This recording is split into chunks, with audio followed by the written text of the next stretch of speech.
Welcome back to Green Disruptors, the podcast where we explore the innovators building a cleaner, more sustainable world. I'm your host, Megan Kjar, and today I'm joined by Suresh Jambunathan, founder of ENWADEV, short for Energy and Water Development. Suresh is an engineer, problem solver, and systems thinker who believes that sustainability and profitability don't have to be at odds. In this episode, he breaks down how his team helps organizations from college campuses to industrial plants rapidly cut energy and water costs through smarter integrated design. We talk about why power is often the best place to start and how to pitch green infrastructure to stakeholders with very different priorities, and why sometimes the simplest ideas are the hardest to get permitted. Suresh also shares how his firm is now moving from concept to construction, bringing resilient, affordable, and decarbonized energy to life across the U.S. Let's dive in. Welcome back to another episode of Green Disruptors. Today I've got Suresh Jambunathan with me, and he is going to tell us a little bit about who he is and what his project is. Go ahead. Okay. Thank you, Megan. This is Suresh Jambunathan, based in the Chicago area, and I have my own little project development consulting firm. We also finance projects called Energy and Water Development. Short form is ENWADEV, the portmanteau of Energy Water Development. What we do is we help customers sustainably cut the cost of energy and water. In concrete terms, that means any facility, whether it's a large petrochemical plant or the corner subway shop, they all need energy, which is power, thermal energy in the form of chilled water, hot water, steam, even hot air, cold air, and then water and wastewater. So every facility needs utilities. We help them rapidly reduce that cost. We do it multiple ways. They include, but not limited to, what we call demand reduction. Turn on the taps, close the windows. That's a really good way to Yeah. save energy. Once you've taken care of all the low-hanging fruit, and there's dozens of them, many dozens actually, we go to Yeah, I bet. supply optimization. And there's a whole slew of things we can that can be done over there. So, and I can go into more Sorry, I detail if lost you you want. on. Oh, no. Using especially water and, all these sources of energy are huge costs for a lot of these companies like food processing or mining. You're saying there's a lot of touch points and ways they can cut costs, but is there like a number one go-to that you usually start with? I do. I usually start at power because power is often the most expensive form of energy. And that's because in most places you burn fuel to generate power. Therefore, it stands to reason power is going to cost more than the fuel used to burn it. Plus, you got to account for the return on the investment to convert fuel into power at a typical power plant, coal power plant, nuclear power plant. Nuclear plant, you don't burn fuel, but similar for this conversation, gas power plant. So always start with power, or usually start with power. And then when you generate power on site, especially by combusting fuel in a what is called an on-site power plant, combined heat and power, you get the waste heat, which if you don't capture and reuse is wasted, the fuel's paid for. So for a little incremental capital investment, you can recapture the waste heat and recycle it back as steam, hot water, even chilled water. It's something known as an absorption chiller. And there's many, many ways to do it. That's on the technical side.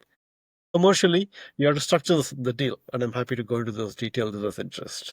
Yeah, I have another couple of follow-up questions, but um, so are these companies coming to you because they're concerned about their environmental impact or they're looking for cost savings, or is it a mixture of both? It's a mixture of both. Until recently, they would say a lot about how green conscious they were, which is fine, and many of them actually mean it. But it's always green, meaning Benjamin Franklin, the bottom line that drives these things. That's So the I real know, green but, energy. but I mean, green is all good, and but the point of business is to make money for shareholders, And you don't right? have a business if you're not profitable. Yeah. That's exactly right. So fundamentally, there is no conflict between your conscience and your wallet. By designing, installing efficient energy recycling systems, not only are you saving money at the operating level, the plant level, you're also reducing pollution because the alternative is for the same delivered energy. It's a lot more polluting to get power from the grid or burning fuel separately in a boiler or and so on and so forth. So when you look at the alternate versus the on-site energy generation recycling, the on-site process is almost always lower polluting and less cost. In other words, you can be good and you can be green. I mean, yeah, and that's what it needs to be because if it's too costly to implement green things, it's a business decision at the end of the day. That's right. That's right. That's right. Yeah. The level of nuance there is it's always balancing the load with the supply. The load is things like the site electrical load, but there's two components to it, the peak demand and the annual Mm-hmm. consumption or daily consumption. So you got to meet that load. Yes. But coincidentally, along with electricity, the site may need thermal energy, steam, hot water. It may need chilled water. It may need water and wastewater. So the very first step is profiling the site load profile by two submetrics, the peak demand and the consumption, and then coming up with a set of solutions to meet that load. Keeping into account that if you're watering potato field, you don't have to be very resilient. If you're powering a data center, you need extremely high resiliency. And so do you have multiple systems in parallel, which increase resiliency, but also means more cost, takes more space, and the capacity factor of each subsystem might be lower than optimal? Or, if it's a potato field, you just put one unit and run it flat pedal to metal and do it that way. So there's a little bit of trade-off there, but those are the nuances that go into system design and ultimately the profitability, the emissions profile, the security of that investment. And those are things that come into project development. So is there a specific type of industry that you have had like great success with that you typically go after, or is it a pretty wide range? It's a pretty wide range. So over the years, before I put up my own shingle, I worked for other companies. So corporate America, I worked for Veolia. Before that, I worked for as a project developer at a privately owned, a private equity-backed project development company. It's called Recycled Energy Development, and I learned a Okay. lot of things at RED. My hiring manager and mentor was a gentleman called Sean Caston. He is now the Illinois 6th District Congressman, and Nice. Sean and his dad, Tom Caston, are one of the finest people I've ever known. Absolutely, regardless whether you're Democrat or Republican or whatever. But the Castons are, in my mind, two of the finest people I've had the fortune of meeting, working for. So just want to make sure that message got out. But no, the customers can be anybody. It really depends on, as a business, do you want the site to be long-term operational? And if it is, then almost certainly we can find ways to reduce your cost of energy and water sustainably. Yeah. I imagine a lot of these, like I think about any kind of plant or something that's producing something, they've been doing things a specific way for probably a long time. Are Uh-huh. they pretty easy to persuade, or is there like a long education process before they're ready to make a decision like that? That's a great question. So, people who are better salesmen than me, I think, do better. With me, it'll sometimes I find it harder to persuade because I realized over the years when you quote unquote persuade somebody, there's different audiences. If you're the CEO, you're thinking about strategically what message am I giving to the board, to my investors, to the universe about how I'm saving the earth. If you're CFO, you're less concerned with saving the earth, more concerned with keeping the place running, the business Yes. running. Yeah. What's the risk? Am I increasing operational cash flow? If something goes wrong, or not if, but when something goes wrong, how am I protected? So there's actual operational financial questions the CFO cares about. If the chief operating officer, the plant manager, you leave the grand strategic thinking to others. Day in and day out, your bonus and your job depend on keeping the place running. If the new sets of And pots if and your pans, systems add extra steps or make it more difficult, they'll be like, no tell me, wait a thanks. second, all this looks good on PowerPoint, Excel, but it's a headache I don't need. I already got 10. I don't need 11th one. If you're the Yeah. regulator, especially if you're selling power to the grid, or even if you offset a lot of power, the local grid regulator wants to make sure you don't disrupt the local grid. Mm. Then, as far as pollution is concerned, even though CHP systems, and CHP is just one tool amongst many, reduces pollution, in other words, it's a pollution control measure, they want proof that you're actually doing so. So there are multiple things. And then the community, right? Anytime you combust something or if you're putting a new investment, the local community, the mayor, for instance, he or she wants to make sure that, ideally like to make sure that any employment jobs go to locals because the mayor would like to, part of the mayor's job, city council job is economic development, rightfully so. So, you got to address that in concern too. So there are multiple constituencies whose concerns have to be addressed and the CFO, for instance, they know all about income statements and cash flow analysis, don't know a boiler from a chiller. rather into one. The plant So you manager, have to show off different aspects of the that's right. offer depending on who you're talking to That's and right. That's right. know what their bottleneck and pain point is. That's right. So, what, I mean, can you maybe give me an example of like a specific company? I mean, I know there's privacy stuff, but can you give me some details about what that process looked like for a specific business? Sure. So I won't take a name, but I'll paint an example of an industrial customer I worked with not so long ago. We put a very large project for them. Actually, not industrial customer, it's an educational institution in this case. So the project's up and running. So this educational institution in the upper Midwest, a private institute, a technology institute, they're not Harvard, but they're pretty close to them in terms of the quality of the students. Their Okay. energy needs are steam for most of the year, chilled water in summer, and power from the grid all the time. And the system works, but getting increasingly expensive. Plus, the current system, the energy center, the boilers are getting falling apart, the chillers are showing their age. So it's the proverbial duct tape and gum to keep the place running, right?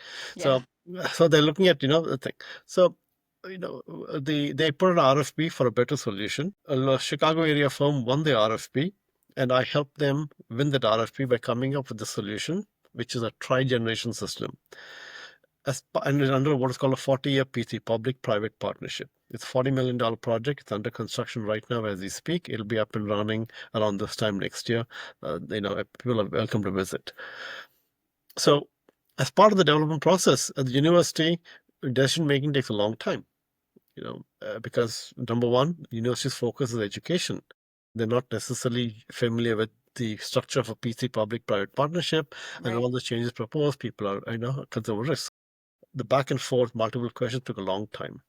In parallel, as the design, How long? I mean, is this like a 4 years, years long process? 4 year Okay, plus, yeah. yeah, So very long. very long. My It's rule the of thumb longest is, sales cycle ever. my rule of thumb is it usually takes twice as long and costs twice as much as when you start. And if in the back of the napkin, the economics can support twice the capital investment and twice the sales cycle, you have a project. Empirically, like I won't say Moore's law, but just the homegrown law, it seems that never seems to deviate from that law. So it took 20, but it's a good project. We were helped by the fact we had the Inflation Reduction Act, which took basically a third of the capital cost off. That helped. Plus, we were able to get a very significant grant from the local utility that paid for the project. From the utility's So point of you're view, helping these people find the capital they need to that's right. fund the project. I That's mean, right. That's right. that's great. That seems like I mean, does everybody do that or is that unique to your company? Well, most project development companies are supposed to do that. Some do it better than others, and others maybe not so much. It also depends on the counterparty. If you're a university, it's not things you do every day. If you're a large industrial conglomerate, you got half a dozen people whose job is energy. So Yeah, it also depends on skill set. that makes sense. So in this case, we were able to do all of that, but it still took a lot of time. The permitting took a lot of time. Even though we're reducing pollution, we still had to check the boxes and go through the entire effort. It's a very painful effort, in my opinion, extremely frustrating because we were essentially asked to prove that if you replace the 10 mile per gallon car with a 20 mile per gallon car, prove to me that the newer, more efficient car pollutes less. I mean, how do you prove the obvious? Right? But we still had to go through, the process and the effort. And it's one of those things that in America we've lost the ability to do big projects using common sense. And in that sense, I'm kind of supportive of the effort to reduce the unnecessary paperwork, improving the obvious. Yeah. Well, we love paperwork, I guess. I don't know why. I hate it. No, it's unnecessary. Paperwork is important because it's important to hold people Yeah. accountable to reduce pollution. But unnecessary, mindless CYB paperwork, is defeating the ability of America as a country to, Well, it's do just projects. slowing It it slows down. things down. Yeah, And it's exactly. a time sensitive problem. Yeah, So, yeah, because time is money. yeah. The project cost went up by almost $4 million because we lost a year in mindless paper shuffling. Ugh. Yeah. So how do you as a company deal with such long sales cycles and like how are you finding new people to work with? So in our company, we have a mix of what I call the singles, where project consulting provides pays for the coffee, pays for breakfast, and pays the Oh, mortgage. so it's more of a and not low ticket, but just easier Yeah, barriers of the easier entry. better. Yeah. Yeah. Big projects Hmm. take long, but when they do, they get you to the next level and different skill sets, and that's kind of nice. But they Well, keep the that's lights on with the people we have.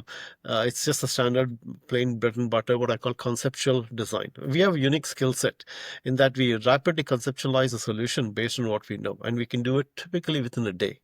And I'm so you could convinced get somebody a conceptual design plan, and then it's their job to hire out the contractors to implement the design. Is that right? the first part is correct. The second part is not necessarily their job because to hire the contractor, you have to go through from initial rapid back of the napkin electronic concept to a conceptual design, and then basic engineering, detail engineering, and so Mm. on. That process is not difficult, but it does require certain skill sets. Typically, a customer will ask my company to help them go through that.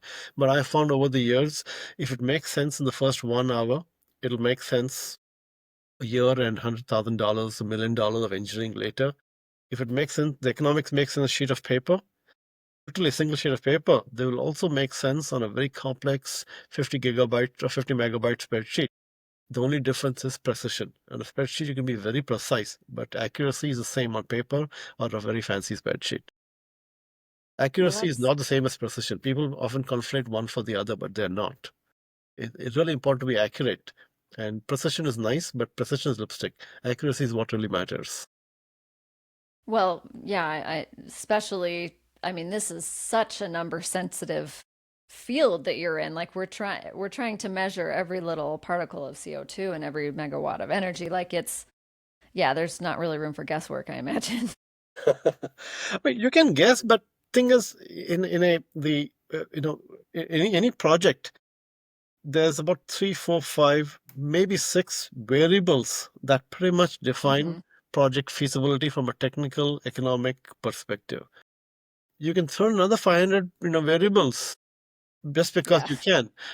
An illustrated example is someone modeling the IRR, internal rate of return, on a 20-year window by changing the cost of toilet paper in the O&M budget, 6 years from now.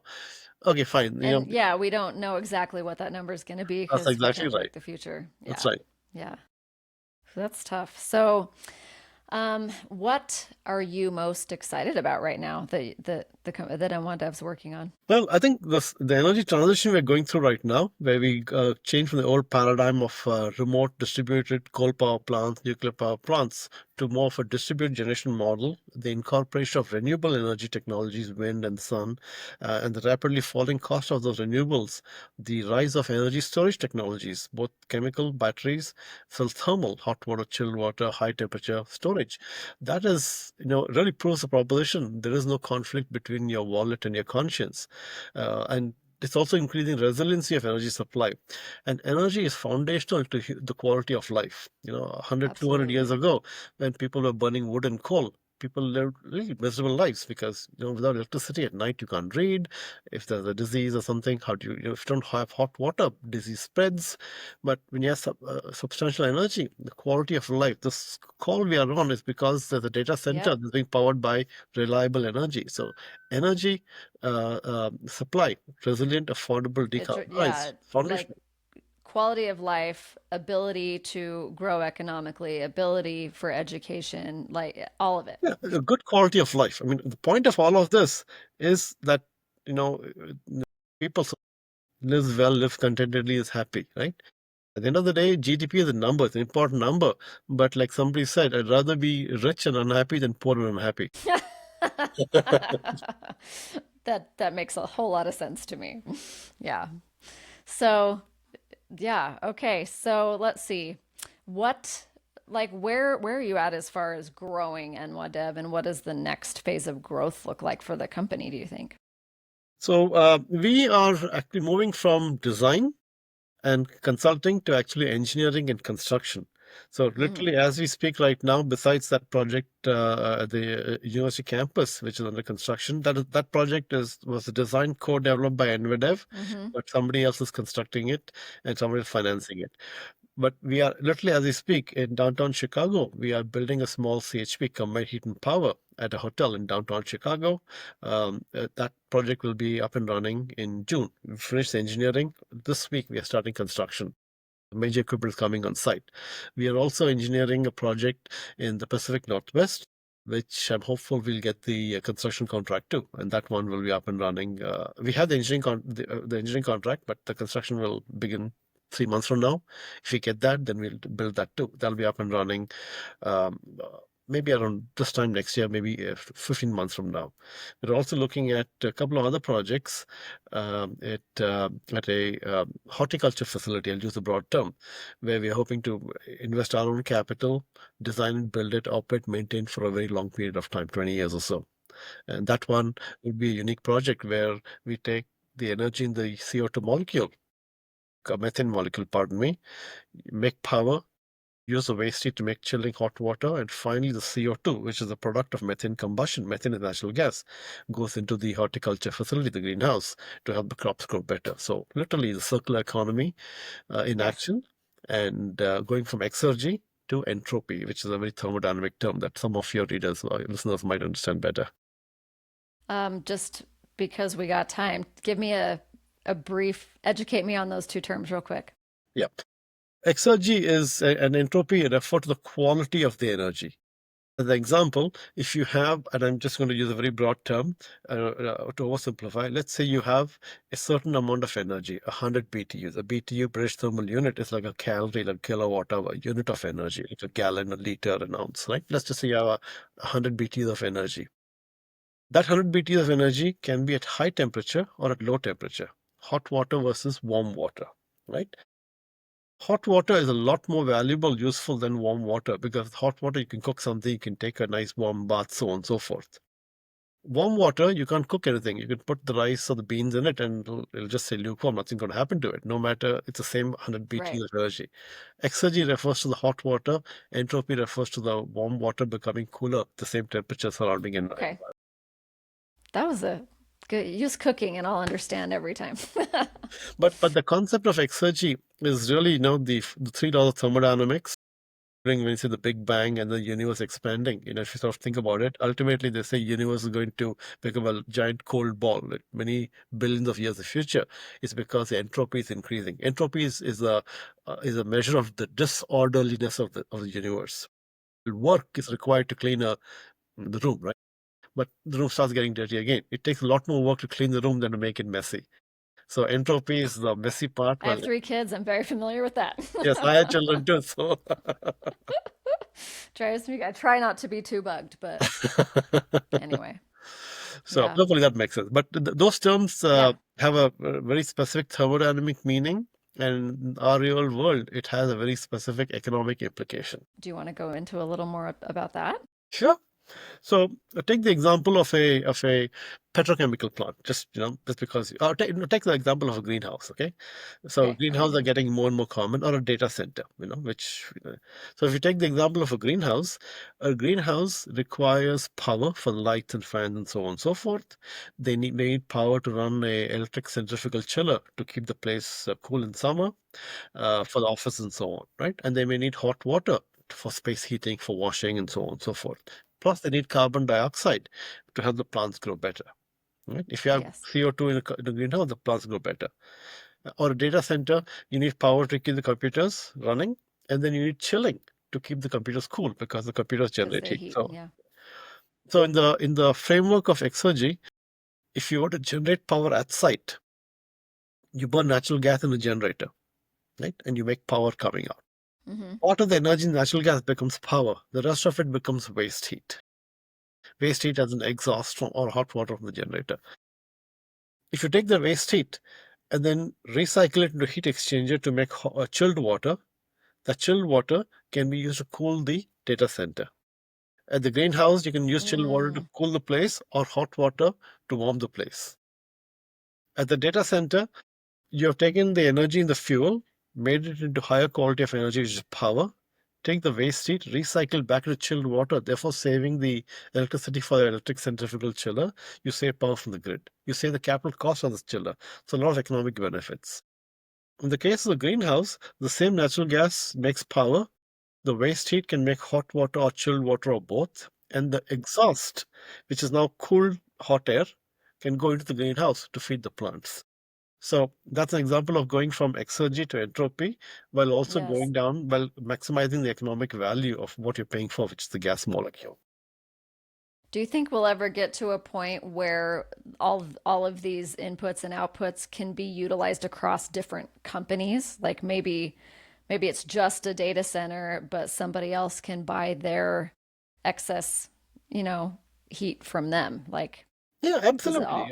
Absolutely. Great question. Absolutely. And so that comes down to integrated energy recycling.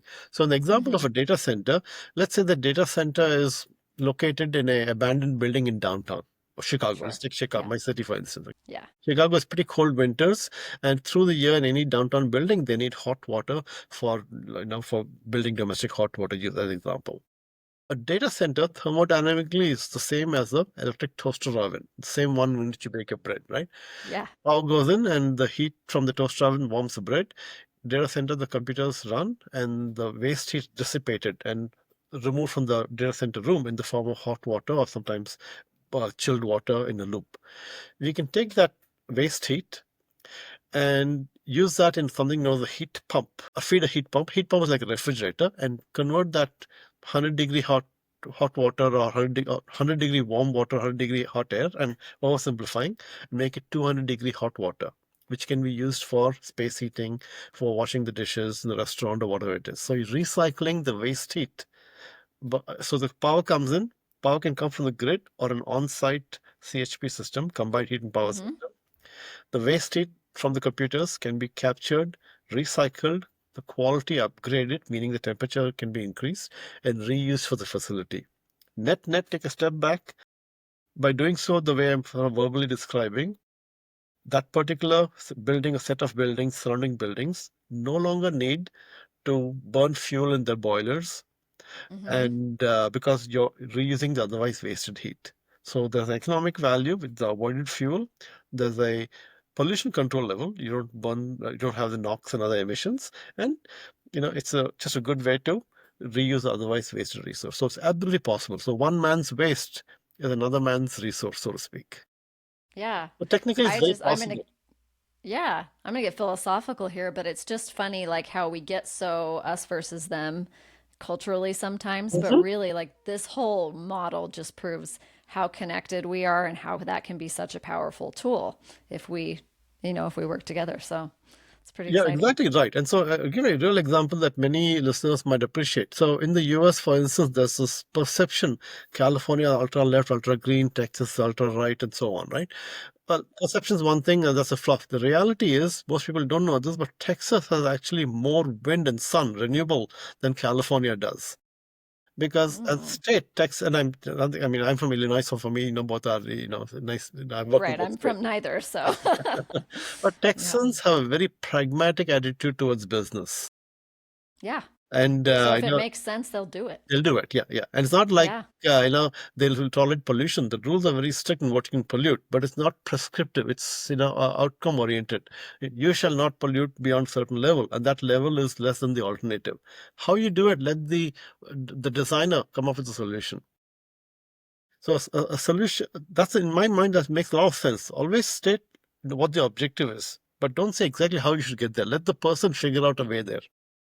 Yeah. Well, and I imagine ENWADEV is probably getting pretty good at that, of helping people just see the practical next steps, the cost savings, the implementation. Like you'll make that process easier for them.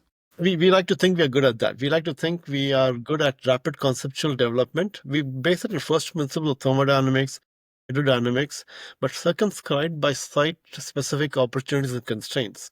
So what might work Hmm. in the middle of a cornfield in Iowa will be Yeah, different from what works in Manhattan, where there's no space. totally. What works in Yeah, that makes Arizona is sense. different from what works in Alaska. Different geographies, different cost structures, different environmental considerations to worry about, so on and so forth.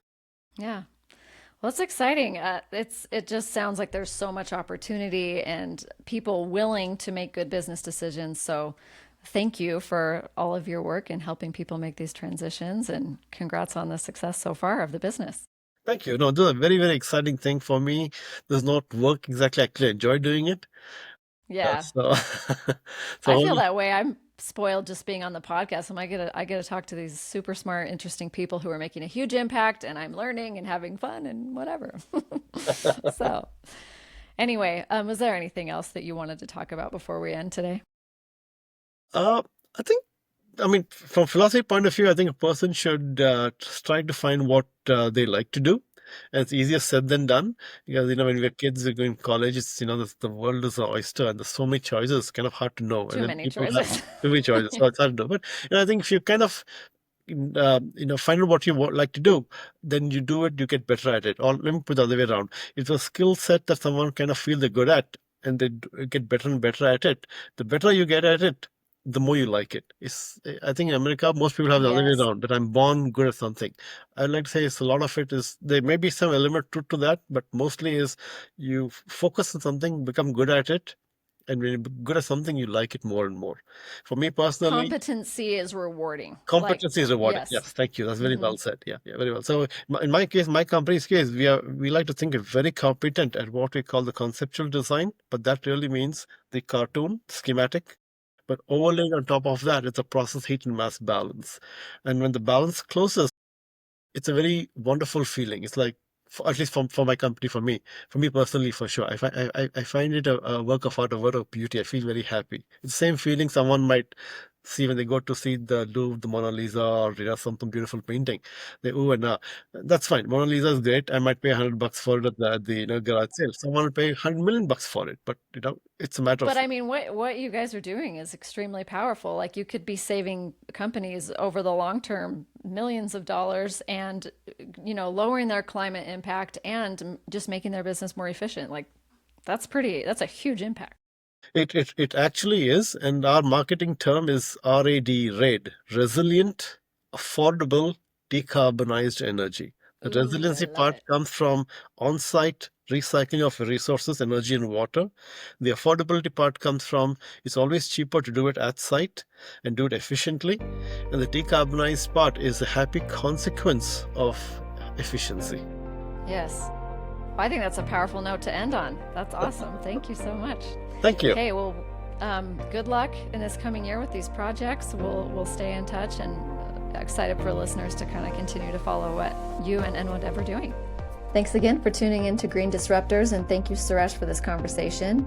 If this conversation got your wheels turning, share it with a colleague or a friend who's interested in energy, infrastructure, or sustainability done smarter.